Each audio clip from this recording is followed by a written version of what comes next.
What's going on, guys? My name is Tommy. Welcome back to the channel and welcome back to another episode of Wednesday Afternoon Worship. Today, at the request of Mr. Kirk McCullough, we'll be talking about another core deity. Jumping back into that Inner Sea Gods, today it's all about the Lady of Graves, Pharasma. Before we get down to business, though, quick shout out to our patrons. Today, this episode of Wednesday Afternoon Worship was brought to you in part by Josh King. Josh, thank you so much for your time. Thank you so much for your help. And to you guys out there in internet land, patronage is the #1 way to see this channel grow to almighty power. And if you'd like to help us out, our Patreon link is, as always, in the description. Now let's dive in. So pretty much every religion on Earth has had some sort of judge character, some sort of bouncer before the gates of the afterlife that would judge your soul, weigh it, I don't know, against perhaps like a feather, before letting you into the glorious afterlife.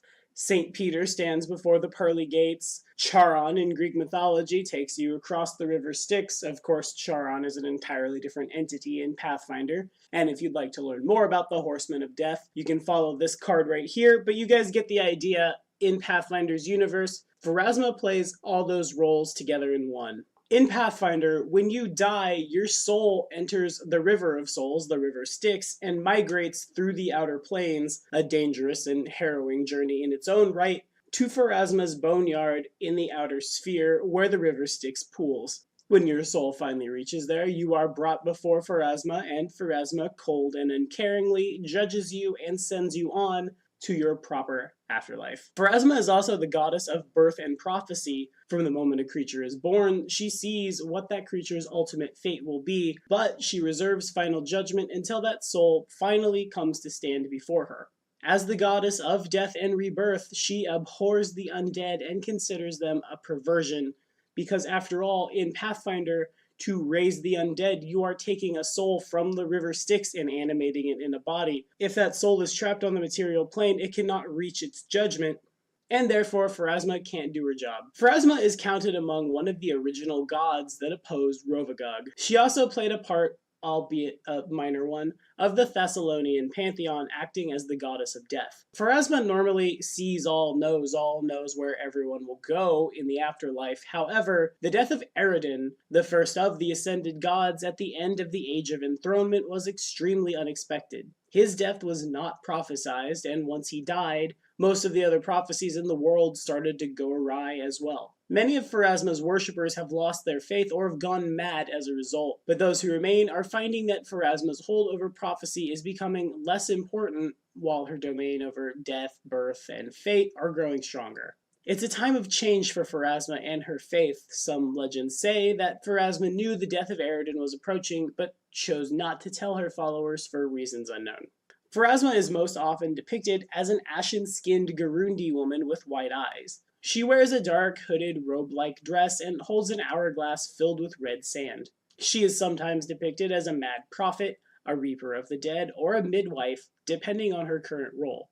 Most of Pharasma's worshippers are those closely aligned with either new life or the end of life. These include things like midwives, gravediggers, and morticians, while pregnant women will often carry small medallions bearing her likeness to protect their child. Her followers dress in black for her ceremonies, no matter what the local custom might be, with their clothes adorned with silver and carry tiny vials of holy water. Pharasma is true neutral. Her domains are death, healing, knowledge, repose, and water. Her subdomains: ancestors, flowing, ice, memory, psychopomp death, psychopomp repose, resurrection, souls, and thought. Her favorite weapon is the dagger, and her symbol, a spiraling comet. In order to perform Pharasma's obedience, you must collect small bones whenever it is convenient and respectful to do so. When it comes time to perform your obedience, lay out the bones in a spiral. At one end of the spiral, lay a slip of parchment on which you have written the name of someone newly born. At the other end of the spiral, lay a slip of parchment at which you have written the name of someone newly deceased. Chant hymns from the bones land in a spiral, while proceeding solemnly around the spiral, trailing a black scarf on the ground behind you.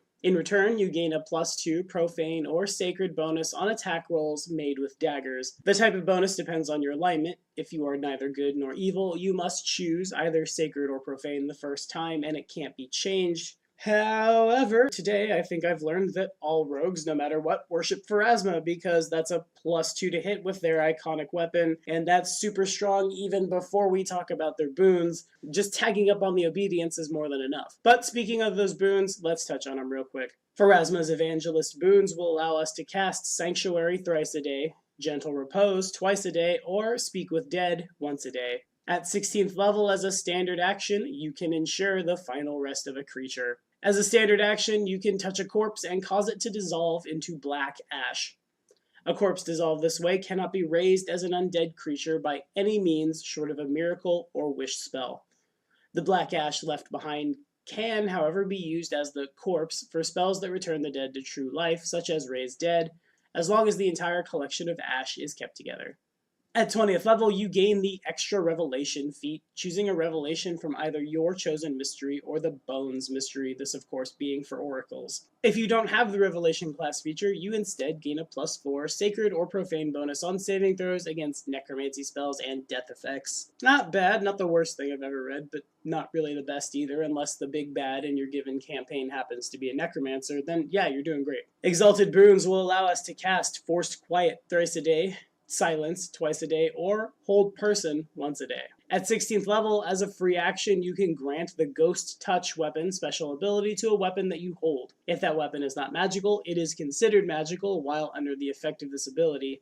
This ability affects only weapons held in your hand. If you drop the weapon or give it away, the effect ends on that weapon. You can affect a weapon in this way a number of rounds, each day equal to 1 + 1 for every 4 hit dice you possess, a maximum of 6 rounds. These rounds do not need to be consecutive. At 20th level, once per day, as a standard action, you can summon a pair of Vanth Psychopomps and gain telepathy with them to a range of 100 feet.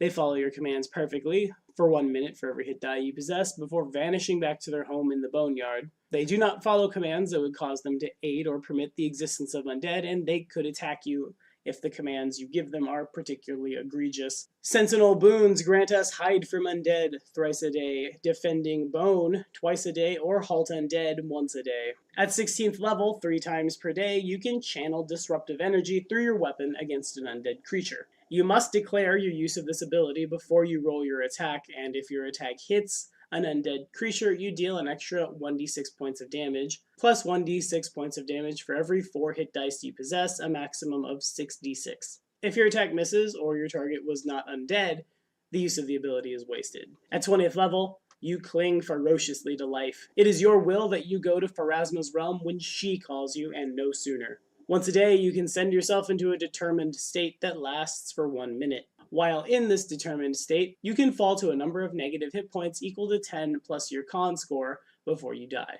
If you drop to negative hit points while in this determined state, you can continue to act normally and do not bleed each round due to taking actions. If this state ends while you still have a number of negative hit points equal to or greater than your con score, you die instantly.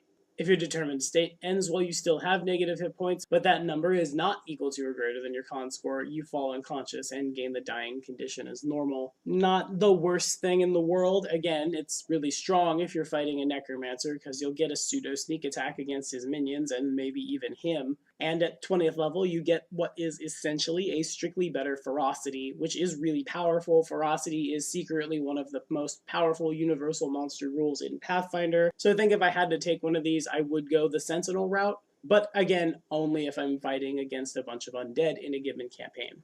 Before we move forward though, quick discrepancy I need to point out that I literally just realized editing this video. I've been reciting the boons as they appear on Archives of Nethys.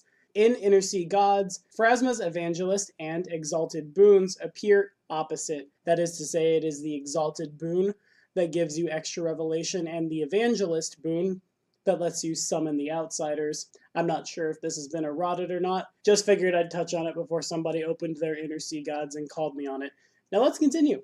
Now, personally, Pharasma has never really played a whole lot of a role in any of my campaigns. I've had players talk to her, but it was only just to get tidbits of information. She's never been super important. That said, I've never GM'd for a necromancer until the Pathfinder stream that's going live on this channel. And it really wasn't until Lordly Caliber until I realized how much Pharasma hated the undead. The last thing that character needs, on top of all the terrible things that are happening to that party, is for Pharasma's followers to follow her around and just kind of take their daggers, stab the skeletons, make sure they stay dead. But with that in mind, that's probably your Pharasma NPC. I'm not a big fan of cookie cutter NPCs. I like things to be different. I like to shake it up. But worshippers of a deity in Pathfinder kind of have to go with the grain because you're literally asking someone for help in combat, for power, for magic, and in return you have to walk a certain line. So if you're playing someone who worships Pharasma, you probably don't care about a lot of things. Again, Pharasma is true neutral, and everyone's going to die and go before her eventually, so there's not a whole lot of stress about, oh, that guy died, let's all freak out about it. Now, if that same person who dies is raised as a zombie, it'll be your turn to freak out about it, because in the same way as something like the Green Faith, and if you'd like to hear more about the Green Faith, follow this card right here, might feel about it, this is a perversion of the natural cycle, and when you see undead, you strike undead down, easy peasy.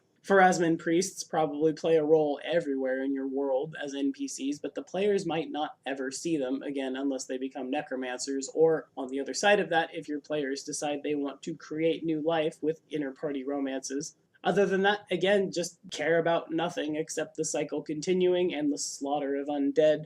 As much as Pharasma doesn't like undead, it's weird she doesn't have a paladin code, come to think of it. So what do you guys think about Pharasma? Have you ever worshipped her, used her as a major deity in your campaigns, or maybe even built a necromancer who had to contend with her followers over the course of a given campaign? As always, let me know about it in the comments below, and we'll keep the conversation going. Be sure to like and subscribe for more videos. The next episode of Wednesday Afternoon Worship, where we talk about another one of the core deities, another request of Kirk McCullough, everyone's favorite drinking buddy, Caden Kalian, drops next Wednesday.